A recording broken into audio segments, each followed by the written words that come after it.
बिस्मिल्लाहिर्रहमानिर्रहीम। जिस तरह से ये लेक्चर्स हमारे हाउस ऑफ मैथमेटिक्स के चैनल पर कंटिन्यूड हैं, तो उसमें हम डिफरेंट टॉपिक्स को टर्न बाय टर्न ले रहे हैं। कुछ बीएस के टॉपिक्स हैं और कुछ अदर टेस्ट के टॉपिक्स हैं, कुछ जनरल टॉपिक्स हैं। ये एनटीएस से रिलेटेड एक टॉपिक है ज्योमेट्री का, जिसके 3 क्वेश्चंस हर एनटीएस के टेस्ट में पूछे जाते हैं। तो इस ज्योमेट्री के लेक्चर्स की कंप्लीट सीरीज है, वो अब बिल्कुल बेसिक से शुरू की जा रही है।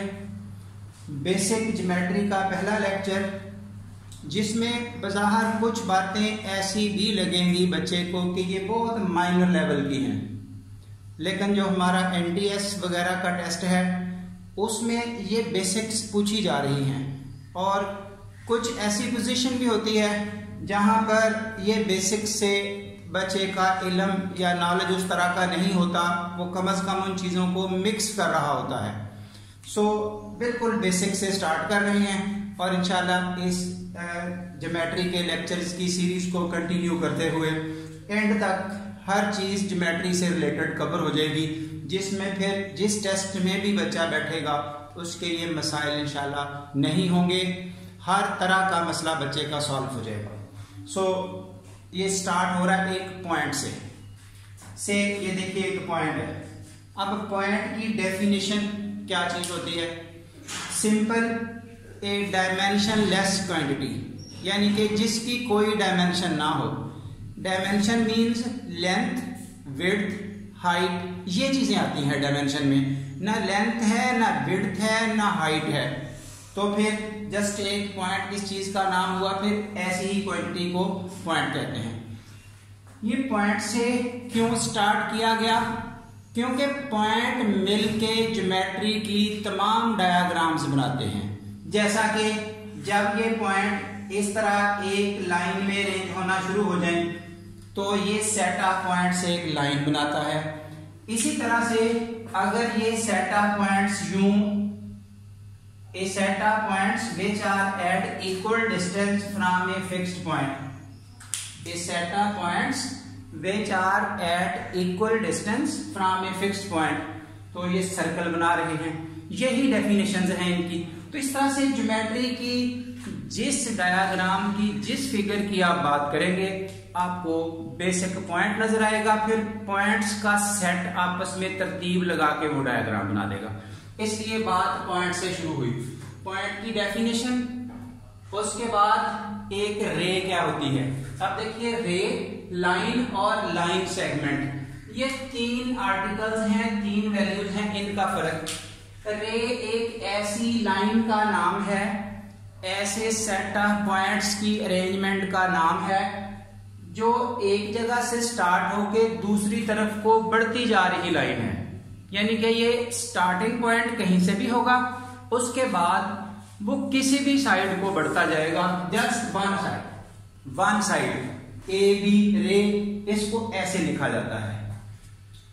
लाइन, ये ऐसे सेट ऑफ पॉइंट्स हैं जो दोनों तरफ को बढ़ते जाएंगे। ये देखिए इधर को भी बढ़ रही है, इधर को भी बढ़ रही है, इसका कोई एंड नहीं है, लाइन चलती जाएगी दोनों तरफ, इसको ऐसे लिखा जाता है। उसके बाद लाइन सेगमेंट क्या चीज है?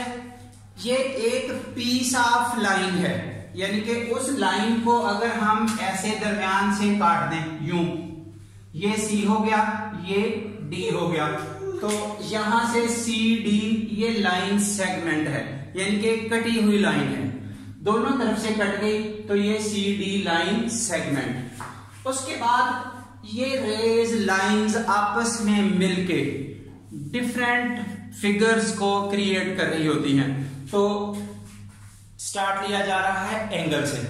ये एंगल की डेफिनेशन बहुत जगह पे हो चुकी, जाहिर है अब हमने इसकी टाइप्स डिस्कस करनी थी, इसलिए बताया गया अगर 2 रेज एक कॉमन पॉइंट से, कॉमन एंड पॉइंट उनका कॉमन हो, वहां से 2 रेज बाहर की तरफ जाएंगी, रे होती ही एक साइड को जाने वाली है, तो जो उनका कॉमन पार्ट है, इंक्लूडेड पार्ट है, वो एक एंगल बनाएगा।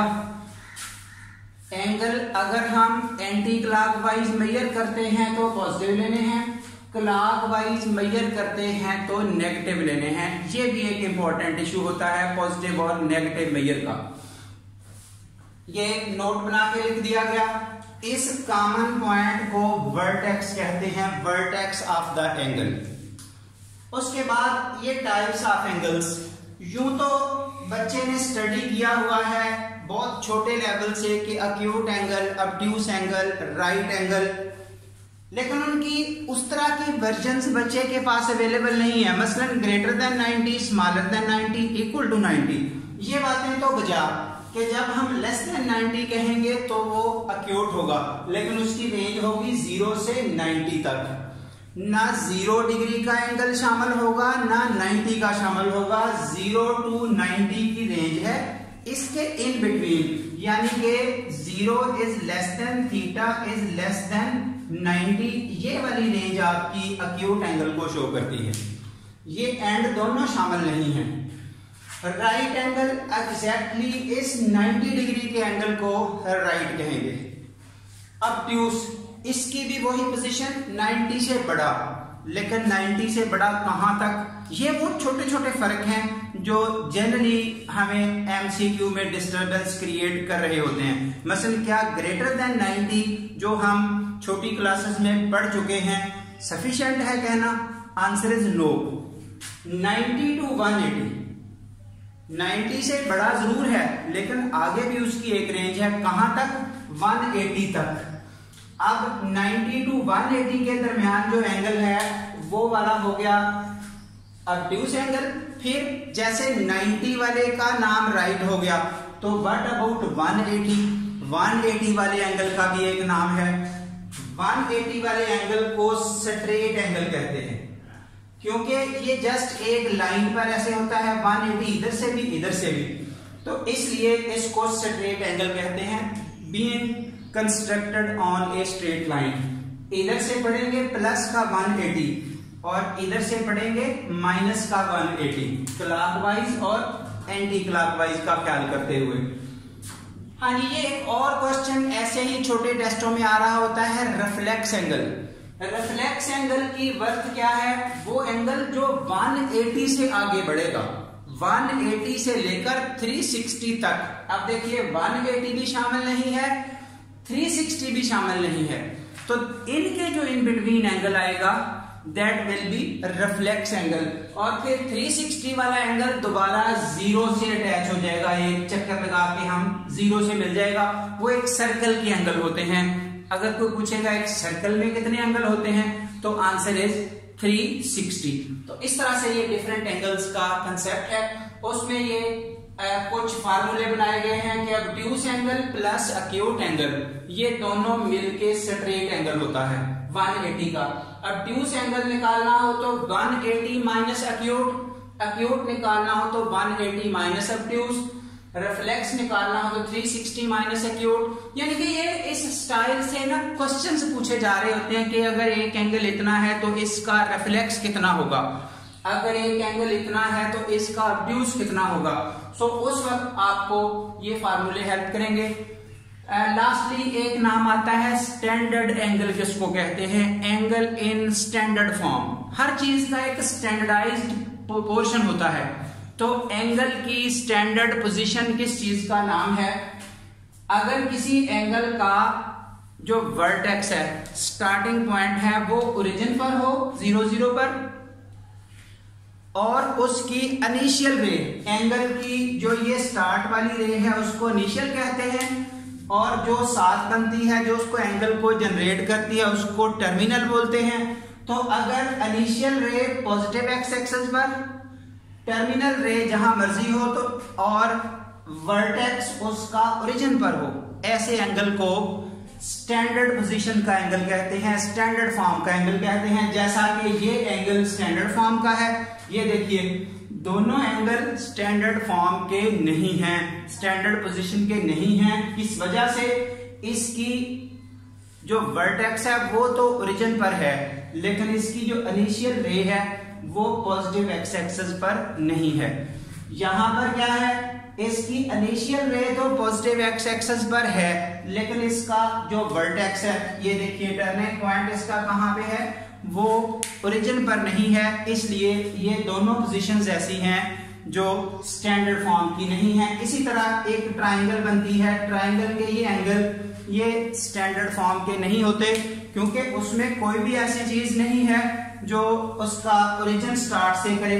हाँ, अगर कोई ऐसी ट्राइंगल बन जाए, मसलन ये है जिसका ये बिल्कुल एक्स एक्सिस से इनिशियल लाइन आ गई, अब ये वाला एंगल स्टैंडर्ड फॉर्म का हो जाएगा, ये स्टैंडर्ड फॉर्म का नहीं होगा। तो इस तरह से ये कुछ बेसिक्स थी। अब इसके अगले लेक्चर में जो ज्योमेट्री का आएगा इंशाल्लाह, उसमें एंगल्स की जो पेयरिंग है, दो एंगल मिलके जो नाम बनाते हैं, जैसे vertical angle, supplementary angle, complementary angle, ये कुछ टाइप्स इंशाल्लाह ये एग्जांपल्स दी हैं कि वो डिस्कस करनी है। इसी तरह ये एंगल की और टाइप्स भी हैं, ये नहीं है कि और टाइप्स नहीं है। फिलहाल बेसिक्स ये थी, जैसे अलाइड एंगल है, ये आपका एफएससी से रिलेटेड काम आ जाएगा, ये एक एक करके सब कुछ डिस्कस होगा। फिलहाल ये बेसिक लेक्चर था about geometry. That's all up till now. Thank you very much.